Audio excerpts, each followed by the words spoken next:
ایک ایسا انڈین شخص جو کبھی کنگ آف گڈ ٹائمز کہلایا جاتا تھا، اپنے وقت کے اندر وہ بادشاہوں والی زندگی گزارتا تھا، لیکن آج اس کا نام انڈیا میں سب سے بڑے فراڈ کیس کے ساتھ جوڑا جاتا ہے۔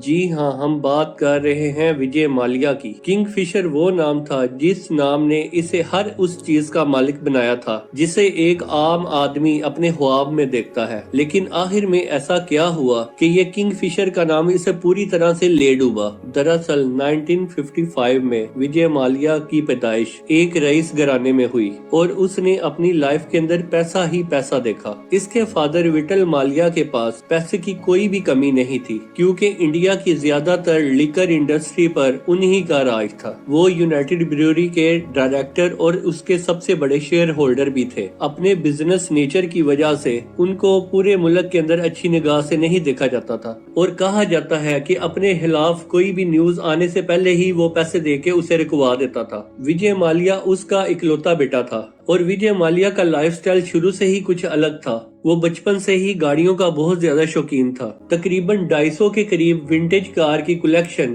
اور 200 سے زیادہ گھوڑے اس نے اپنے صرف شوق میں پالے ہوئے تھے۔ اس کا یہ شوق اس کے باپ وٹل مالیا کو پسند نہیں تھا، کیونکہ اس کا ماننا تھا کہ ایسے کرنے والا انسان ایک اچھا بزنس مین نہیں بن سکتا۔ لیکن وجے مالیا کے شوق کا کوئی بھی مول نہیں تھا۔ وجے مالیا نے 1982 میں انڈین گرینڈ پری کا ایوارڈ جیتا اور ٹرافی بھی اپنے نام کر کے نیشنل ٹیم کا چیمپئن بن گیا۔ وہ اپنے اس شوق کو نیکسٹ لیول پہ لے کے جاتا، لیکن ایسا کیا ہوا کہ اس کی زندگی کا ٹریک ہمیشہ کے لیے بدل گیا۔ وٹل مالیا کی اچانک ہارٹ اٹیک کے ساتھ موت ہو گئی، اور وجے مالیا اس وقت صرف 28 سال کا تھا، اور اس صدمے نے اس کی زندگی بدل دی۔ یونائٹڈ بریوری کی ہر قسم کی پروڈکٹ کے اندر سے کنگ فشر نے وجے مالیا کو بہت زیادہ اٹریکٹ کیا، کیونکہ اس کے باپ کے مرنے سے چند سال پہلے ہی وجے نے خود اس کنگ فشر کو لانچ کیا۔ کیونکہ وجے اس وقت خود بھی ایک ینگسٹر تھا، اس لیے اسے معلوم تھا کہ کنگ فشر کو کس طرح مارکیٹ میں انٹروڈیوس کروانا ہے۔ تو اس کا صرف ایک ہی طریقہ ہے، اور وہ ہے ینگسٹر کو ٹارگٹ کرنا۔ بنگلور انڈیا کا وہ پہلا شہر تھا جہاں سے پبز کا کلچر سٹارٹ ہوا، اور یہیں چھپی تھی کنگ فشر کی کامیابی۔ اس نے مختلف طریقوں سے کنگ فشر کو ینگسٹر کے بیچ انٹروڈیوس کروایا، جہاں پبز میں اچھا ماحول دیا جاتا، خاص طور پہ لڑکیوں کے لیے، اور یہ ٹرینڈ کافی زیادہ وائرل ہو رہا تھا، اور جس کی وجہ سے ینگسٹر ساری رات پبز میں ہی بیٹھے رہتے تھے۔ اور بنگلور جہاں صرف ایک پب تھا، 5 سالوں کے بعد وہاں 40 نئے پب بن گئے، اور اس کا سارا فائدہ کنگ فشر اپنے نام کر رہا تھا۔ اس کے بعد دیکھتے ہی دیکھتے کئی سالوں میں کنگ فشر نے ایک برانڈ کی صورت اختیار کر لی۔ لوگ اب بیئر نہیں بلکہ کنگ فشر کا نام لے کے ڈرنک مانگنے لگ گئے، اور یونائٹڈ بریوریز اس وقت انڈیا کا سب سے بڑا مینوفیکچرر بن چکا تھا، یہاں تک کہ ہر 2 میں سے 1 بوتل کنگ فشر کی سیل ہونے لگ گئی۔ وجے مالیا اس وقت بادشاہوں والی زندگی گزار رہا تھا۔ انڈیا میں اس کا نام کافی زیادہ انسپائرنگ تھا، کیونکہ انڈیا میں اس وقت ایک عام سی گاڑی بھی خریدنا بہت زیادہ مشکل تھا۔ اس وقت وجے مالیا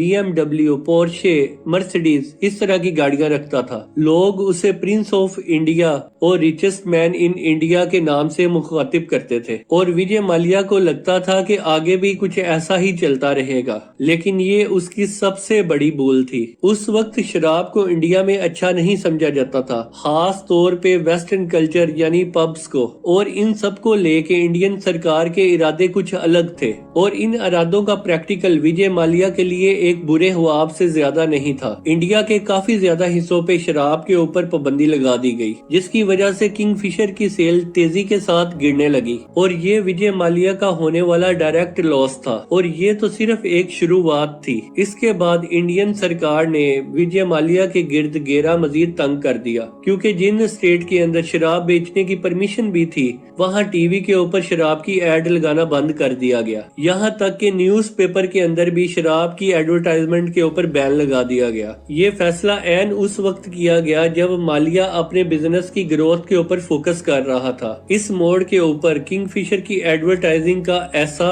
طریقہ اپنایا گیا جسے سروگیٹ ایڈورٹائزنگ کہا جاتا ہے۔ یہ ایڈورٹائزنگ ٹیکنیک پوری دنیا میں کافی زیادہ مشہور ہے۔